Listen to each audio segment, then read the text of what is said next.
Okay, we're recording. Awesome. Hi, everybody. Hi. I'm Vashti. I never know which direction is going to show up in the recording, but on the other screen is Haley. That's me.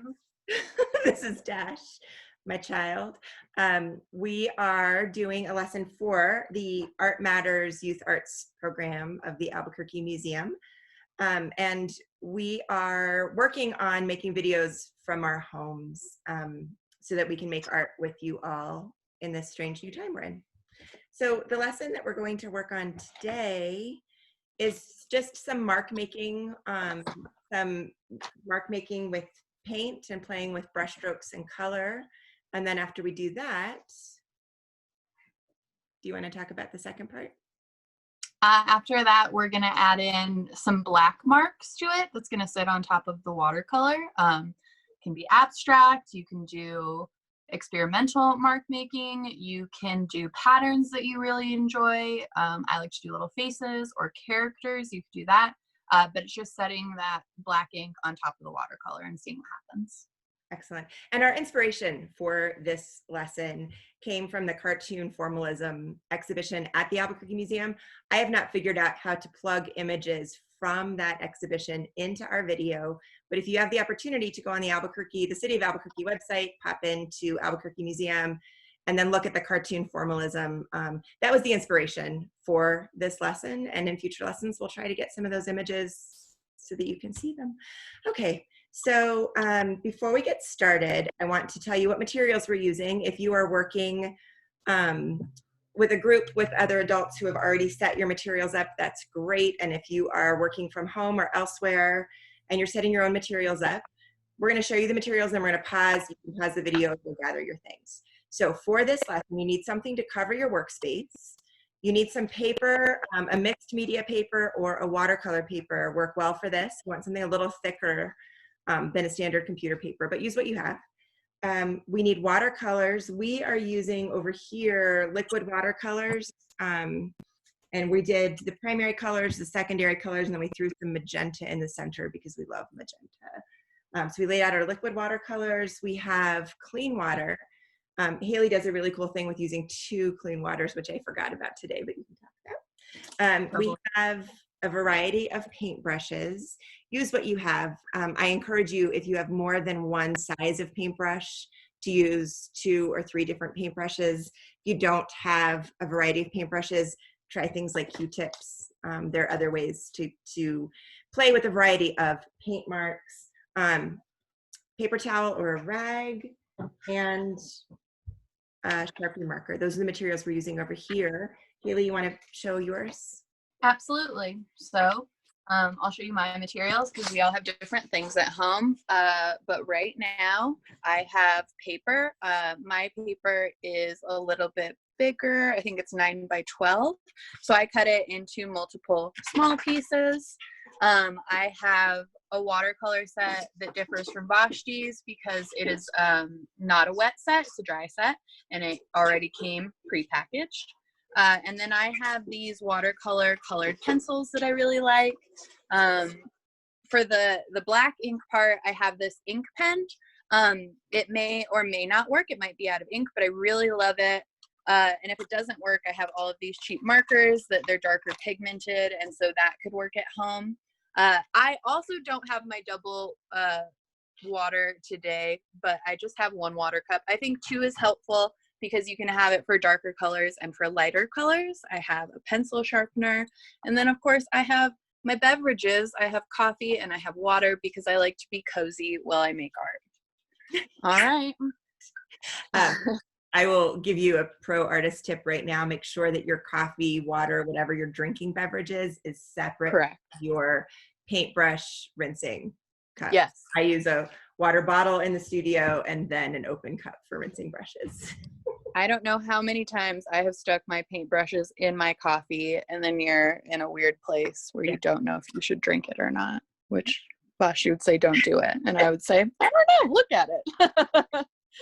Okay, so if you do need to go get your materials, go ahead and pause the video here and gather your materials and set up your workspace. And we'll give a moment for that.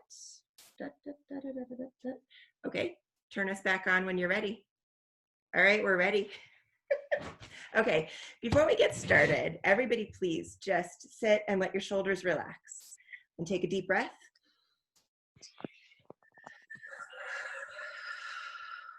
Okay. Now another deep, slow breath in through your nose and out through your mouth. Okay. And then just move your head a little back, side to side, very gently. Continue to breathe. You can roll your head a little forward. Be very gentle with yourself. Take some deep breaths. We're working on just getting centered and relaxing our bodies. We're all getting used to things that are very different from anything we've ever done before. So get your bodies relaxed. Some deep breaths. Okay, and then just move your hands around, move your fingers. Okay. And then we're going to clasp our hands and unclasp, and then clasp them, moving your fingers over another finger opening. Do it so it feels a little awkward. We're just doing a little crossing over. And then wiggle your fingers again in a nice deep breath. Okay. I'm gonna start painting. Choose a brush. Right now I'm choosing my largest brush. I want you to get your brush wet and then pick anywhere on your page and paint some plain water. And this is whether you're doing paint pan or liquid.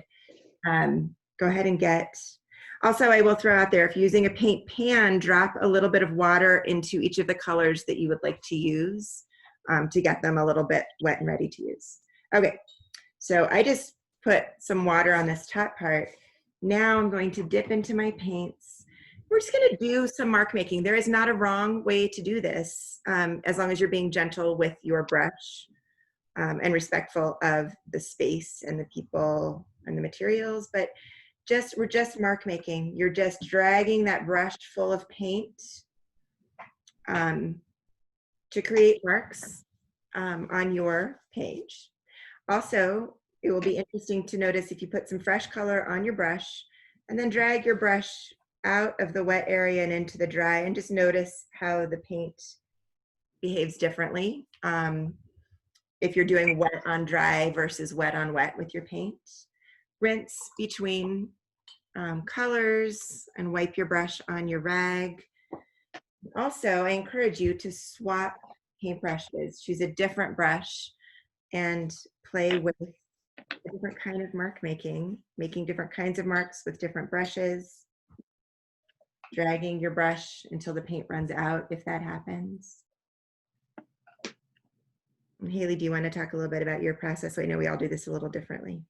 I mean, right now I'm following your directions, so I'm sort of just experimenting. I'm trying to detach from my mind and connect to my body. It really just means I'm not really thinking about making anything. I don't know.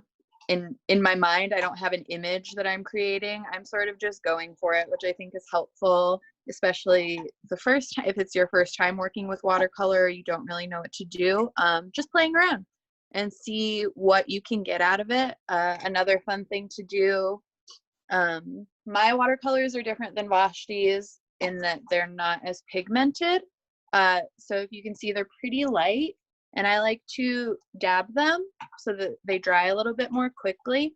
And then you can add more layers on top of them, which will either change their color or it will make them darker. But I'm sort of just seeing what I like to do with my different brushes. I don't use all of them in the same way that you would normally use a brush. Like if you can see, this brush leaves a really distinct mark because it's old and it looks frayed, but that leaves a really cool mark on it. So I'm just gonna do that little pattern all over the place and keep switching colors to see what I like or what I find interesting. Right now, you are an art scientist. And don't worry if you're making marks that you're not into, or like Haley said, this is a really great time to just let go of any expectation, any vision for where you're going, but just make marks, just make marks and play with it. And if you make something that you're not into, it's okay. Just keep going. Just add on top of it, add next to it. Don't let your brain get in the way of your creative process. And yeah, being an artist and being a scientist are very similar. We experiment, we learn from our failure, and sometimes in our failure, we create some of our most amazing work. Absolutely. But yours a little bit. So mine, I do not know what it is yet, and I made Wow. stuff on it. Sort of I see an animal in there. and I have see a bunch of eyes on the face. Ooh. Just wanted to make these. And I wanted to make all these dots be faces. So I did this to block out the face. Okay, so we are, I encourage you, if you are still working, which I hope you are, pause the video. And so you can just take time and not be interrupted. Just take some time, pause the video, listen to music if you're listening to music. Yeah, put on some music. And fill the space on your page. So go ahead and press pause now. And when you're ready, start us back up and move to the next place. Oh no. Still there. Okay, we're back. You're back, we're back. We're back. Let's take a deep breath again. It's a good moment to pause and look at your work from a distance. Hold it back so you can see it.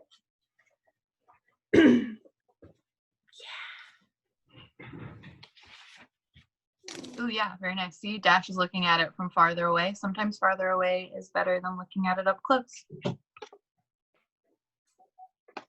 All right, my turn. Hello. We're gonna move on to mark making now. If your paper is wet at all, I would grab your paper towel and dab it a little bit. Mine is a little bit wet, so it's dripping when I held it up. So I'm gonna dab it to make sure that it's nice and dry. Now I want you to get whatever you have, a black Sharpie, if you have a ballpoint pen, if you have a black marker, I have this India ink brush, but whatever utensil you're going to use to make your black mark, grab it, get it ready.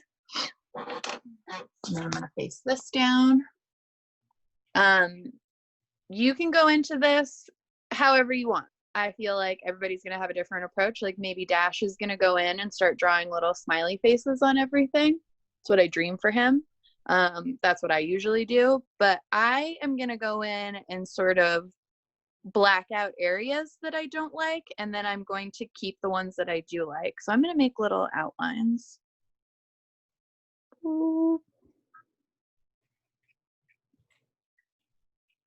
But experiment with whatever you have in the same way that you were experimenting with your watercolor and your brushes.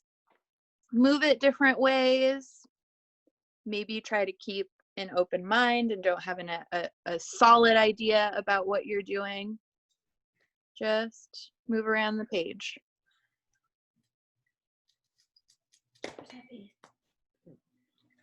Do you need some? I don't know about that. And the same way that we were doing with the brush strokes, and also what I think Haley just mentioned is don't worry about doing a thing. You don't need to pull this together to look like a thing. Just let yourself just make marks. If something looks like something and you want to turn it into a thing, you want to do something figurative, do it. Definitely. Yeah. But don't feel like you have to. We're playing. Playing can be really cathartic. Do you want to see what I'm doing? I made some dots and I'm playing with my dots a little bit. Oh, cute. Dash, what are you doing? So I'm making little people right now. People? Cute. Also, I encourage you occasionally to turn, if you want to, turn your page, change the orientation of the way you're looking at it, because it changes the way we see things when we look at it from a distance or when you just turn your page, it can change what you see and how you see it in Why are interesting you ways. making those dots into? Right now, it was making me think of a machine. And I don't know what my machine does, but that's what it was making me think of. It's like the watercolor cloud project. Like if you were to sit outside and stare at the clouds, what would you see in them? Yes, absolutely. But now we're doing it with paint, with art. And it's interesting getting used to this different way of connecting with each other and with our students because we can't be together in person.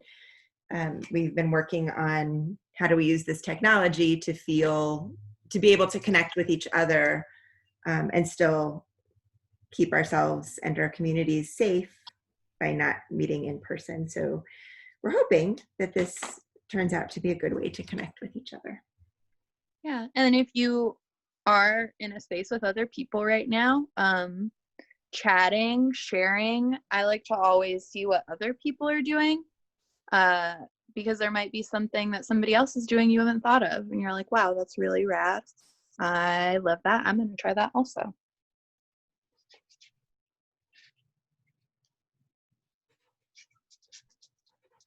So as you make your marks on both of these pages, can also turn on some music or take as much time as you need.